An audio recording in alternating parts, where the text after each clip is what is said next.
So I yeah, can let's talk imagine. about your upbringing. So you were born and raised in Maryland. I'm a Maryland boy, born and raised. I was born in just I lived in a small town between Baltimore and Annapolis called Pasadena, just a little farming community. And my grandfather had a pig farm up on what was called Mount. It's funny, I mean, it's called Mountain Road, and there's no mountains within, I don't know, maybe good 2, 3 hours, but it was called Yeah, Mountain that Road. would I guess fit well in eventually, Texas, man. Let me tell you. I guess, It's, I guess eventually it got to a mountain back in the old days, and we had a small family farm there, apples, corn, pigs, and the whole thing. Grew up there and grew up on the water. Grew up crabbing and fishing in that area, and it was a good upbringing. It was a good upbringing. My dad moved away from the farm, and we lived about 25, maybe not even that long, maybe 15 minutes away from my grandparents. My dad went to work for General Motors, the Electric Motors division, in when manufacturing was still booming on the East Coast of the U.S. And so grew up there and stayed there until I decided to become a famous rock star, and yeah. and then I actually got into radio. I mean, I always had the two things. I was always doing music. I probably got a late start compared to most people, but I did music and I did radio, and I moved away from my first radio job when I was 18. Well, what does Moved a down to late start look like? Because I mean, when you become what you are now, which is essentially a hmm songwriter and a troubadour and a hmm storyteller. I mean, that starts somewhere, and it has to come from the cosmos somewhere. So, what were those first memories like that you're introduced to music? I was a writer first. I wrote first, not songs and not music so much as I wrote. I mean, I always loved to read. I mean, I was the quintessential classic nerd when I was in school. Mm-hmm. I mean, I loved to read and loved to write. I mean, my uh, first poems, I guess, of some sort, were first, second grade, that kind of stuff. And I stuck with that. And then the Beatles came, and I saw I had guitar.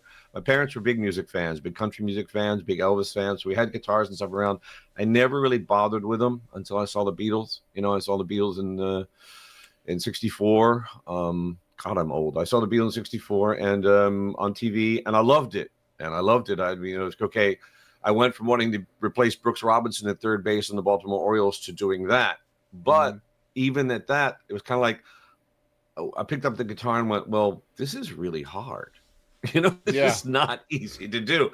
And so I kind of toyed with it for a little while, stuck to being, and then I decided, okay, I was going to be a lead guitar player. And I started focusing on that very much. And we were in a few bands, my cousin and I call him my brother because he lived with us, but we were in a few bands together. And then he came to me one day and we had a gig playing, and you'll appreciate this being where you are.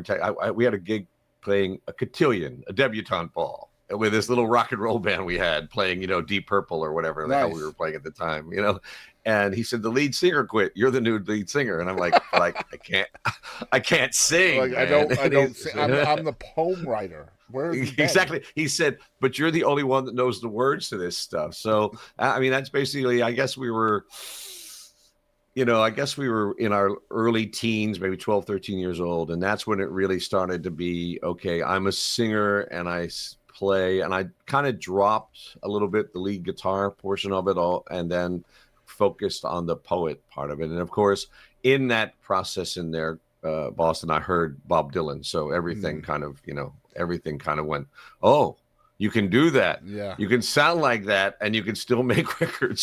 So, Man, yeah. uniqueness is where it's at when it comes to songwriting, and sometimes you don't Yeah. realize that at a young age because, especially if you're not coming from music, right? Like, No, no, there's I nobody I had above a you. musical family. I don't get me wrong. All of my mom's family, my all of my mom, I have a really deep Irish roots, and all of my mom's family were very musical. All Okay. of them played, some of them professionally. No one on my dad's side of the family, which is the one we were closest to because we lived in the U.S. and we lived in. No one played music until my cousin and I, my brother and I, we started doing it. And so, even though the music was in there, and my parents loved music, I mean, Hmm. loved music, took us to endless local country music concerts and bluegrass, especially bluegrass concerts. No one really picked and no one really thought about it. I mean, I come from that. I mean, you'll get this. I come from that background where that's really cool, and I admire people that do that. But in lower middle class, life, that's really for other people, Ray. That's not really for you. I mean, Yeah, you need to, music's expensive too. I mean, Oh my yeah, gosh! I Oh my mean, gosh! especially when you're first starting out. My dad was so. I mean, we had no real disposable income. I didn't even know what the hell that was, and so, my dad and my mom both were very, very. I'm very lucky, and I've told my parents before they passed away, both of them. I said, "You guys are the reason that I'm not successful in this business, because all of the successful musicians I know, their parents were terrible, didn't support them. You guys were great, and you supported me all the way. So it's your fault that I didn't make it, because I should have had this horrible story to tell about how bad my life was, and I I would just didn't." I would blame Bob Dylan too because Well, I do. I blame him. I blame him. My dad did. Let me tell you.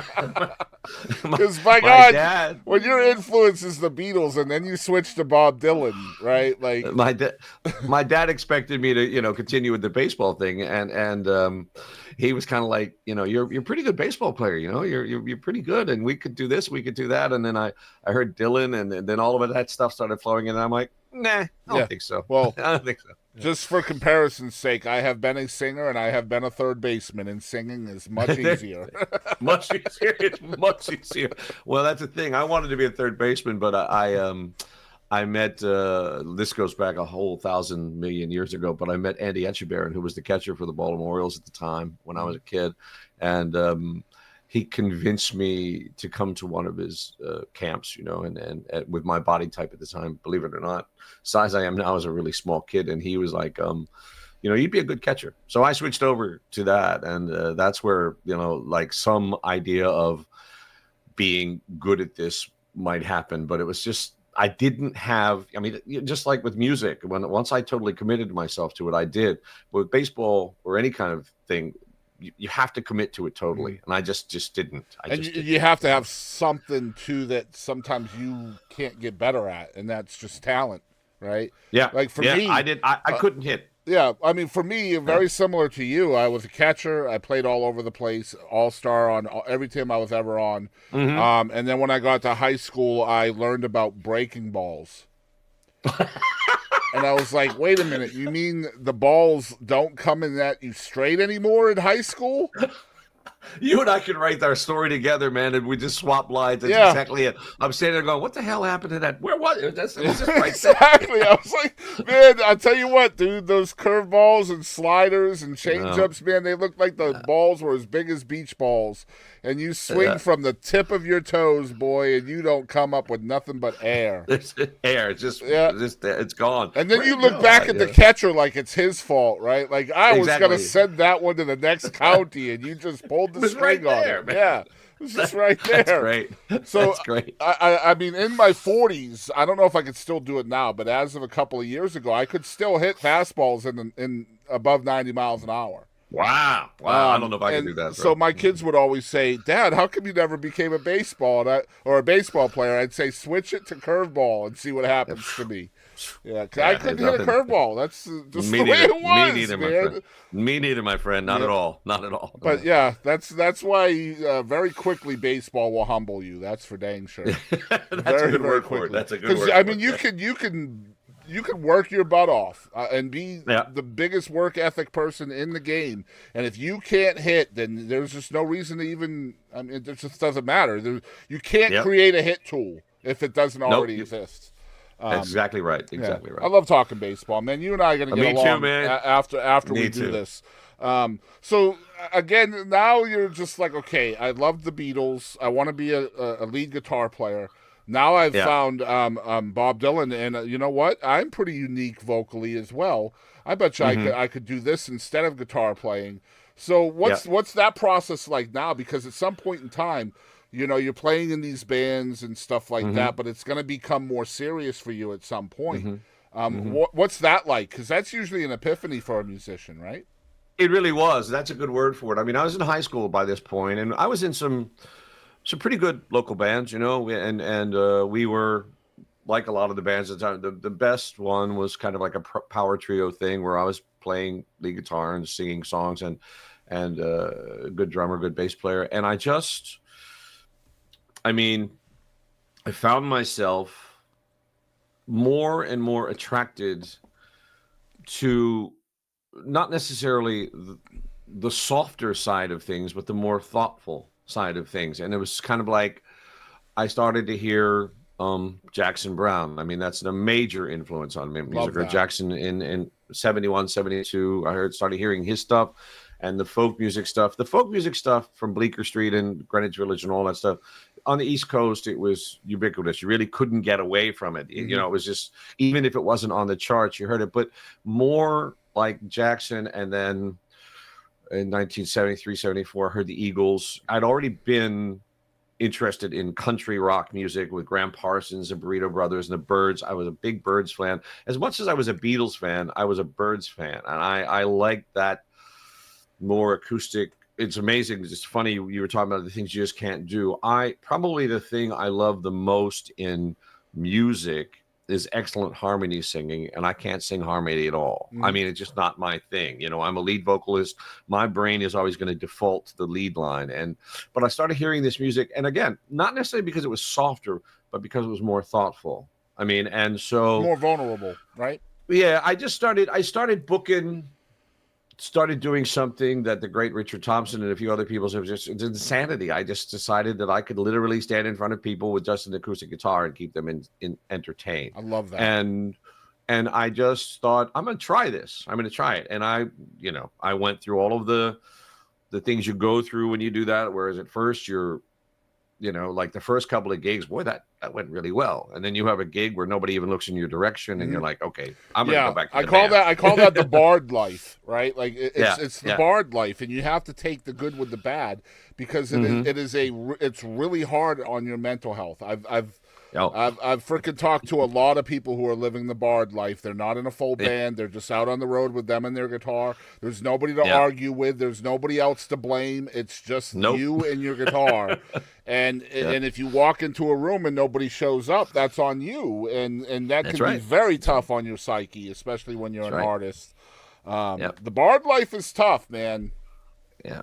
I'm lucky that I do. I mean, I've had, during after I made that commitment, I had a really, really good country rock band for a lot of years called the Last Chance Band in the Baltimore, Washington area, and we were quite good and quite well respected. I mean, I've always been one of those guys who went, okay, I'm not a great guitarist, I'm not a great singer. What am I? I always it was I surrounded myself with better musicians than myself. I always said, got to have guys that are better than me, because that just elevates my work all the time, and I've stuck to that. But I kind of like, developing this band, of course, and we played a lot of covers and we played a lot of clubs to make money. Over here was Ray doing the solo stuff, and I've had those gigs that you're talking about. I mean, I did a hometown gig not that long ago. I would say maybe 6 or 7 years ago. And we're talking about a hometown gig where I know everybody, and I expected, and 7 people showed up. Seven people showed up in a 60-seat room. And you know what? I played the gig. Yep. I played the gig. You play the gig. The fact of the matter is, the people who know you the best are sometimes the ones that don't show up. That's just the way it is. I mean, with even what I'm doing with podcasting, interviewing, all of that stuff, I mean, the people who love me the most are tired of this stuff, and I get that. Like, I understand it, believe me. I mean, I'm trying to reach people who don't know me. You know what I mean? That is so important, because I mean, I put this song out we're talking about, and I think all of my Facebook friends, and maybe even you, got a little tired, especially in the first couple of weeks of me promoting it. But the point is, this because you work with indie artists. We got nobody else. We don't have, this machine behind. So you do this, and I mean, hell, I got tired of seeing it myself. Yep. I mean, I really got. I got tired of. I put a lot of stuff out. I'm the first to admit it. I get people who tell me all the time, I see your stuff every day, and I'm like, good. That's the point. That's the point. Like, I want you to see it. That's kind of the deal. Like, I'm just like you, Ray. I'm completely independent. I'm not. You're working by yourself. Not making any money doing this. Just doing it because I love talking to people. I love trying to talk about music and what makes people tick. Sure, I might get some YouTube ad money every 5th month or whatever. It's like maybe $90 every 5 months or whatever it is. That's not money. That's not enough to work for. But No. but it's completely independent. Nobody else is sharing my stuff from me. Nobody's creating the posts. I'm sure it's very much like what you're doing as well. It's all I do, man. Yeah. And of course, the entire world and all the algorithms are working against us. So we have to absolutely, we have to work harder than the algorithms, and that's really hard to do, for sure. I still get excited though when I'm looking at the stats, maybe, and like this song's done well streaming wise. I mean, it's not gone viral or broken any banks, but it's done better than anything I've ever done before. And when I see a listener in Finland, or when I see that I've gotten streams in Spain or whatever, I get excited. I'm like, these people don't know me. And you should. They like the song. Yeah, they like the song.